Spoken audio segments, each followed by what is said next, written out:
Eu quero convidar você a abrir sua Bíblia no livro de 1 aos Coríntios, capítulo 7. 1 aos Coríntios, capítulo 7.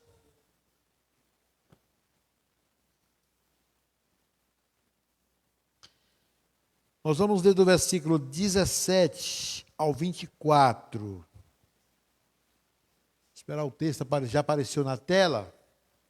Vamos ler então, fazer essa leitura que está na tela, para que possamos ter uma linguagem. Mas mantenha a sua Bíblia aberta, por gentileza. O texto diz assim, ó: cada um continue a viver na situação em que o Senhor o colocou, e cada um permaneça como estava quando Deus o chamou. Essa é minha regra para todas as igrejas. Se um homem foi circuncidado antes de crer, não deve tentar mudar sua condição, e se um homem não foi circuncidado antes de crer, não deve ser agora. Pois não faz diferença se ele foi circuncidado ou não. O importante é que obedeça aos mandamentos de Deus. Sim, cada um deve permanecer como estava quando Deus o chamou. Você foi chamado sendo escravo, não deixe que isso preocupe, mas se tiver a oportunidade de ficar livre, era livre quando o Senhor o chamou, agora é escravo de Cristo. Vocês foram comprados por alto preço, portanto não se deixem escravizar pelo mundo. O último versículo diz: cada um de vocês, irmãos, deve permanecer como estava quando Deus os chamou. Que Deus abençoe esse texto em nossas vidas. Eu quero falar nessa noite sobre obediência. Obediência. E se eu fosse resumir esse texto, eu diria que nós somos chamados para vivermos em obediência a Deus e adorá-lo em todo o tempo, em um bem-estar comum. Então, que Deus abençoe esse texto em nossos corações, irmãos queridos. Às vezes eu fico vendo aí pregações de pastores, ou até mesmo eu leio algumas pregações escritas de alguns pastores, e me deixa muito triste quando eu vejo que existe um certo romantismo por parte de alguns pregadores, quando dizem que só se tornando cristãos os problemas acabam, ou os problemas melhoram. Isso não é verdade. O fato de você entregar sua vida para Jesus, isso não te garante, e não é também uma cédula de garantia que as coisas vão melhorar para você. Não é verdade. Quem tem um pouquinho de conhecimento bíblico e prática cristã, sabe que não é assim que funciona. Muito pelo contrário. Quando a pessoa aceita Cristo, há uma intensidade nos problemas, porque as hostes do inferno se levantam na tentativa de desestimular tal pessoa. Quando uma pessoa se converte ao Evangelho, meus irmãos, o inferno se levanta na tentativa de mostrar para essa pessoa que não é bom ser crente, que não é bom o passo que ele deu ao lado de Jesus. E aí os problemas começam a se aguçar e começam a aparecer, de forma que muitos não conseguem nem viver esse primeiro amor e desistem. Então nós precisamos tomar esse cuidado. É sabido, meus irmãos, que ao aceitar Jesus, tudo muda em nossa vida, em nossa volta. Mas muda da seguinte forma: muitas vezes, os amigos somem, até os parentes sem Cristo em seus corações não compreendem essa situação e desaparecem, ou nos desprezam. Quando eu fui a Israel, eu conheci um pastor, não vou falar o nome dele, porque eu não consigo falar o nome dele, por ser um nome lá da terra deles, mas a história é que esse homem ele se converteu ao Evangelho, e por causa de se converter ao Evangelho, ele perdeu a esposa, a sua filha mais velha, que tinha um alto patente dentro do exército israelense, o abandonou, e ele estava há mais de alguns anos sem falar com o seu neto, porque eles não permitiam, pelo fato dele ter entregado a sua vida para Jesus e reconhecer Jesus como Senhor e Salvador de sua vida. Quando nós lemos esse texto, meus irmãos, e olhamos para a Bíblia, Jesus vai nos ensinar que quem ama seu pai ou sua mãe mais do que ele não é digno dele. E quem ama o filho ou a filha mais do que ele não é digno dele. Veja que Jesus, ele usa um dos exemplos mais fortes de amor para nos dizer o quanto devemos amá-lo. Aqui eu olho, eu vejo que tem, com exceção do Márcio e da Ana, eu vejo que todos aqui já tiveram a experiência de ser pai, de ser filho e de ter o amor por um filho. Mas quem não é casado também já tem a experiência do pai e da mãe. E é uma intensidade muito forte nesse amor de um pai e de uma mãe pelo um filho. Natália está ali olhando assim com os olhinhos brilhantes. Se hoje Natália tivesse que sacrificar sua filha, acho que seria algo muito penoso para ela. Assim como é para mim sacrificar um filho. Eu sei que cada um dos irmãos aqui ama seu filho, mesmo com de barba no queixo, mesmo já com os cabelos grisalhos, você ama seu filho com uma intensidade muito grande. Jesus usa esse texto para mostrar, meus irmãos, o quanto deve ser grande o nosso amor por Ele, o nosso amor por Deus. A estabilidade cristã é o ideal divino para os cristãos em cada situação de vida, em cada passo, em cada tomada de decisão, e tudo isso deve aproximar o servo mais e mais do seu Senhor. Cada tomada de decisão de nossas vidas como cristãos, como filho de Deus, cada pensamento que nós elucubramos para poder fazer alguma coisa, precisa nos aproximar de Deus. Ou seja, a minha vida vivida na individualidade com Cristo vai me fazer uma pessoa melhor e enxergar o próximo como alguém que precisa do amor de Deus.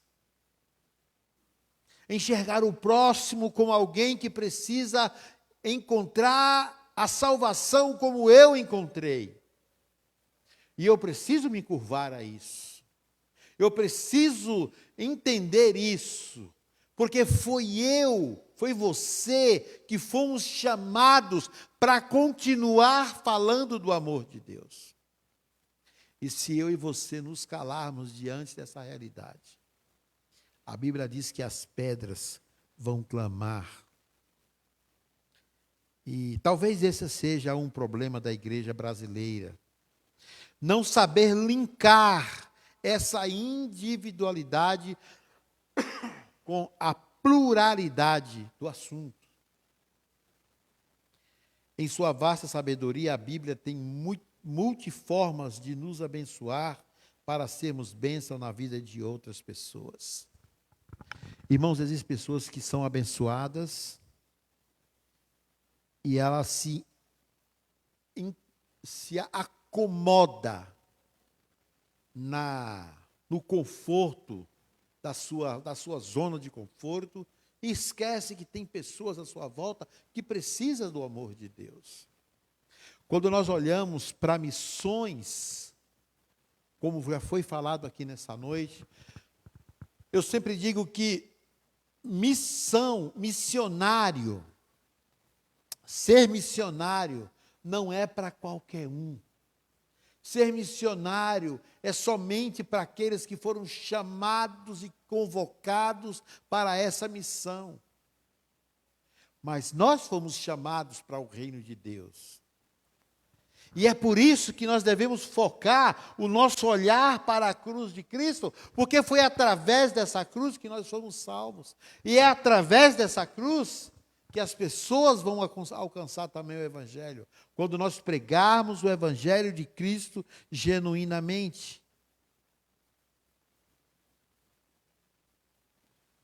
Quando eu me deixo ser usado por Deus, eu me torno um instrumento necessário para a transmissão da glória dele. Quando aceitamos a Cristo, a nossa condição física não muda nada, conforme diz o texto.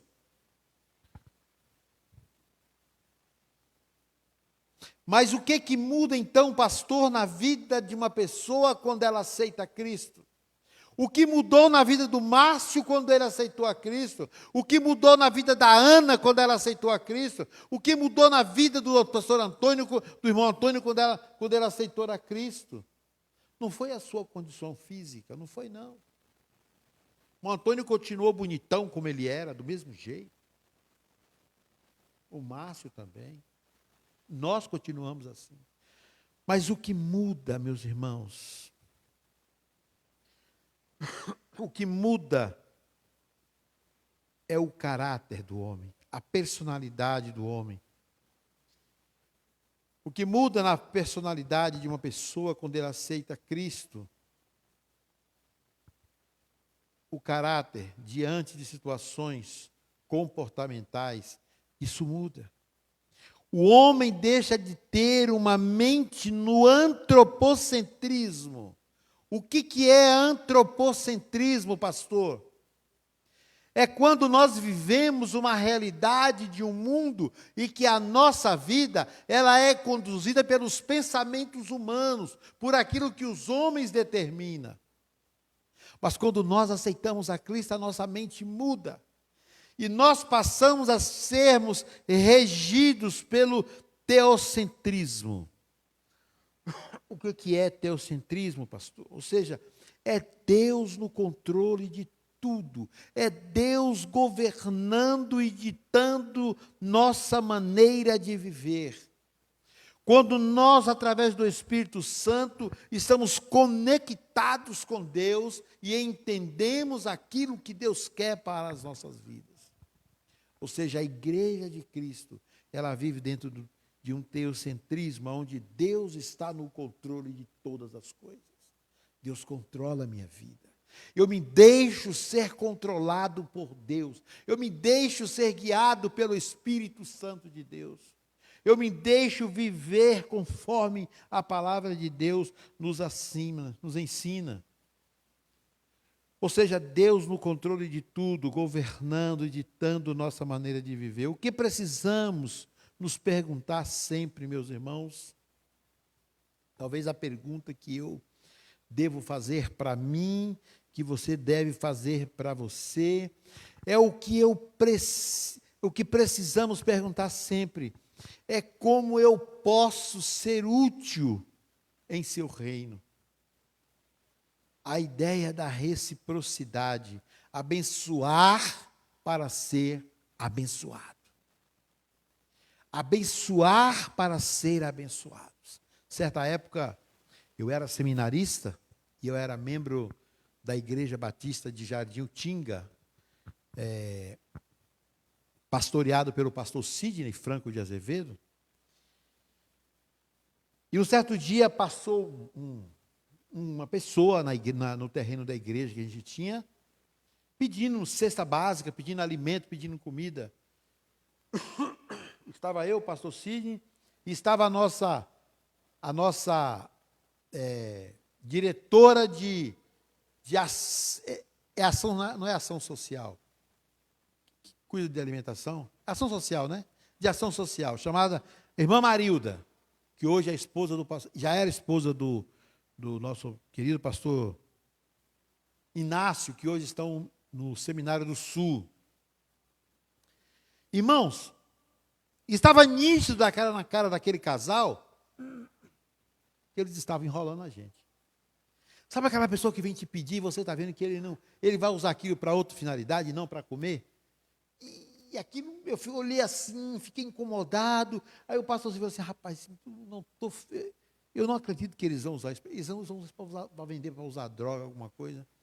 A irmã Marilda chegou com todo amor, com todo carinho, chamou aquele casal, preparou uma cesta, entregou para eles, orou com eles, eles foram embora.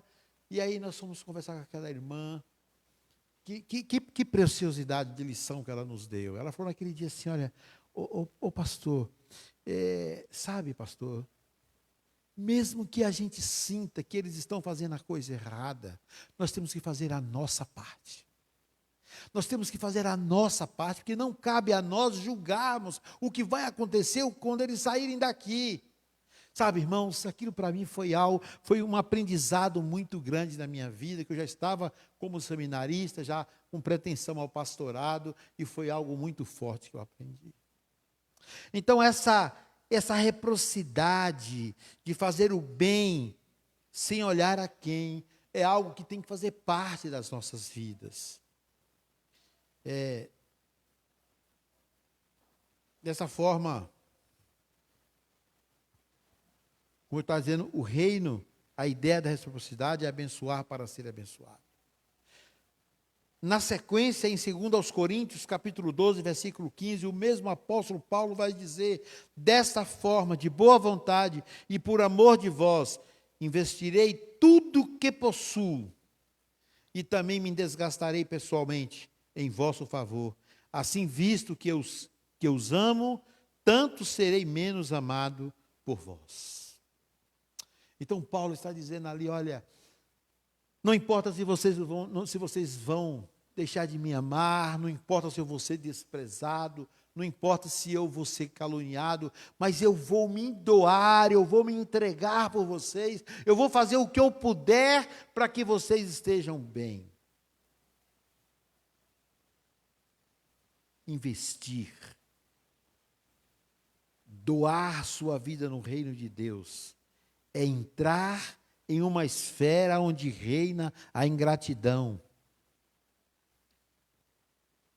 onde a incompreensão humana deixa a desejar e somos muitas vezes motivo de escárnio. Mas o que mais dói na vida de um cristão é quando a ingratidão parte dos domésticos da fé, daqueles que você contava como seus aliados. E de repente você se sente traído, você se sente que foi a ideia lá de Judas, né? Que caminhou com Jesus, comeu com Jesus, colocou a mão no prato de Jesus, dividiu o seu pão, e quando, seja lá qual foi a ideologia que ele tinha em sua mente, ele traiu Jesus. Jesus, como Deus, ele se comportou como tal. Mas como seres humanos, muitas vezes nós nos sentimos tão traídos e ficamos tão mal. Nós precisamos buscar diante do Senhor a condição para permanecermos fiéis em Cristo Jesus. Meus irmãos, a ideia desse texto é nos fazer entender que somos pessoas e não devemos julgar ninguém, pois não somos melhor do que ninguém.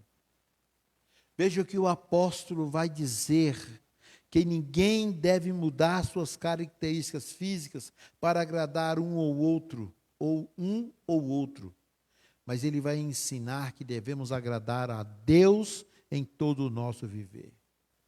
Não faz diferença o que você era, a diferença está em agora obedecer a Deus em seus mandamentos. Mudança de vida. Dá 360 graus. E agora não vou mais na direção que eu estava, porque estava tudo errado. Mas eu vou mudar agora e vou continuar. Agora eu vou começar adorando a Deus e fazer a coisa certa. Mudança de vida em seu comportamento. A Bíblia Sagrada, meus irmãos, nos ensina que devemos viver em obediência o tempo todo diante de Deus. Olha para o versículo 21 que nós lemos desse texto lido, ele nos mostra uma grande oportunidade na vida do ser humano. Ele diz: você era escravo. Pode colocar aí para mim, por favor, Bruno? 21. Você era escravo quando Deus o chamou. Paulo vai dizer que nós éramos escravos.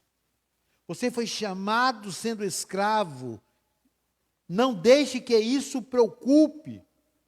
Mas se tiver a oportunidade de ficar livre, aproveite. É o que Paulo está dizendo. Você pode ter vivido uma vida que não agradou a Deus, mas agora você está aqui, agora você está no foco, agora você está no caminho, agora você sabe qual é o formato de você agradar a Deus. Então aproveite, meu irmão, e se aproxime de Deus, busque essa multiforma que Deus tem para nos abençoar. Agarre a isso, seja um cristão autêntico.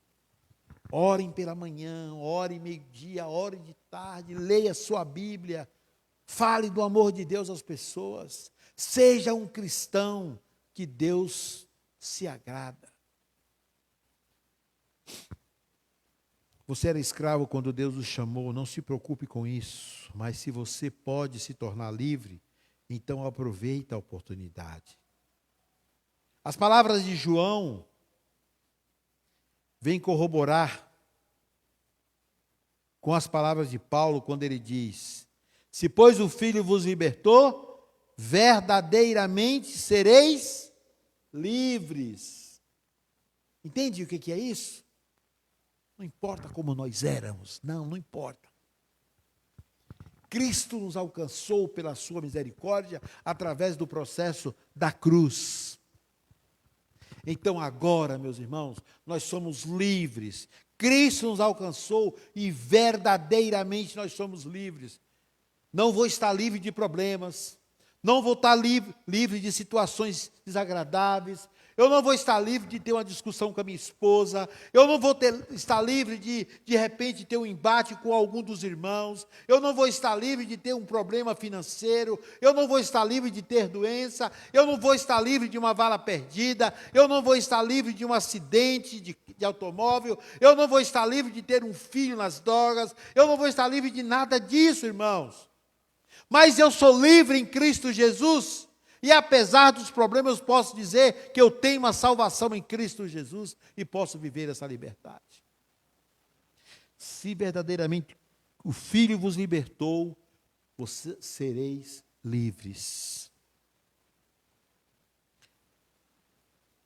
Os chamados por Jesus agora têm uma identidade, têm uma marca, têm uma essência, têm um destino, têm um propósito. O meu propósito, eu sei claramente qual que é. A minha meta é o céu. A minha meta é estar ao lado de Cristo. E como líder dessa igreja, eu quero incentivar você também a lançar mão desse propósito e viver para tal todos os dias. Amanhã, nós vamos sair dessa igreja hoje, vamos dormir. Amanhã nós vamos encarar os problemas da vida, os problemas diários. Os problemas do trabalho, os problemas com colegas, os problemas com amigos, os problemas de transporte, problemas de saúde. São vários problemas que podem nos afligir. Mas nós somos livres, fomos comprados pelo sangue, pelo Cordeiro de Cristo. Quando nós olhamos para o Evangelho, a cruz foi o ponto alto do ministério de Jesus Cristo, onde Ele pagou pelos nossos pecados, onde os meus pecados e os seus pecados foram pagos, onde eu e você recebemos um presente imerecido, a salvação em Jesus Cristo, onde Ele nos declarou livres de nossos pecados e culpas, e nos convocou a sermos verdadeiros adoradores. Depois, mais tarde, o próprio Jesus vai dizer lá em João vai transmitir essa palavra de Jesus em João 4:24. Quem é que lembra? Quando diz que Deus é Espírito e importa. Que bonito, meus irmãos. Deus é Espírito. E importa que os seus adoradores o adorem em espírito e em verdade. É isso que Paulo está dizendo para nós. Vocês são novas criaturas, vocês são pessoas livres. Vocês foram alcançados pelo Evangelho, pelo poder da cruz. Então vivam como tais. Paulo não está falando de situação financeira, Paulo não está falando de nada disso. Paulo está falando de salvação, de liberdade em Cristo Jesus. Quantos cristãos, quantas pessoas, nesta noite, neste momento, estão passando por situações dificultosas em suas vidas. Talvez passando fome, talvez alguém doente, muito doente, já com diagnóstico de morte. Talvez com um filho na prisão, talvez com um filho na prostituição, talvez com o marido foi embora de casa e a sua vida você está se sentindo derrotada ou derrotado. O que Paulo está dizendo é que nós somos livres em Cristo Jesus para erguermos a cabeça e olhar para a cruz de Cristo e dizer: eu sou livre em Cristo Jesus e não é esse problema que vai me enterrar, porque agora eu sou livre para levantar, caminhar e dar a volta por cima. Meus irmãos, eu quero concluir esse texto dizendo que a grande sacada do Evangelho,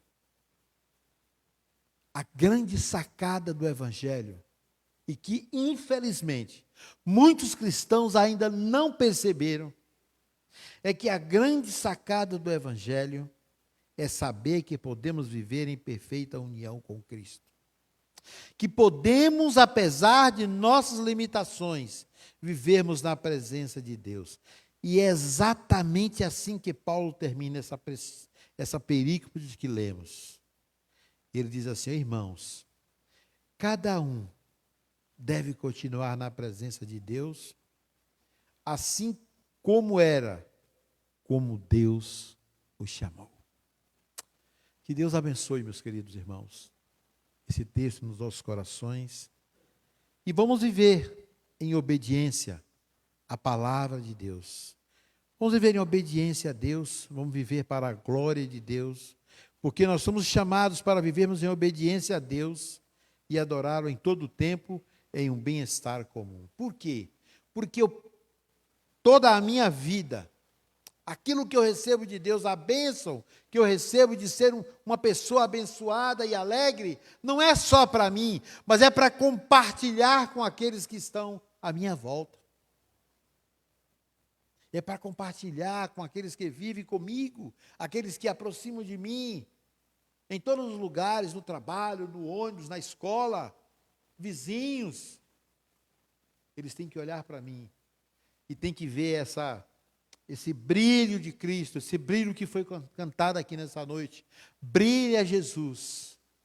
E a própria Bíblia vai dizer lá em Mateus que devemos brilhar, tem uma luz que brilha no meio da escuridão. Que Deus nos abençoe, que Deus te abençoe nessa noite. Vamos nos colocar em pé, meus irmãos, vamos estar orando. Vocês têm mais um cântico, Márcio? Tem? Alguém já pode chamar a Luciana? E nós vamos estar orando, colocando diante do Senhor, que essa palavra possa ir de encontro ao seu coração.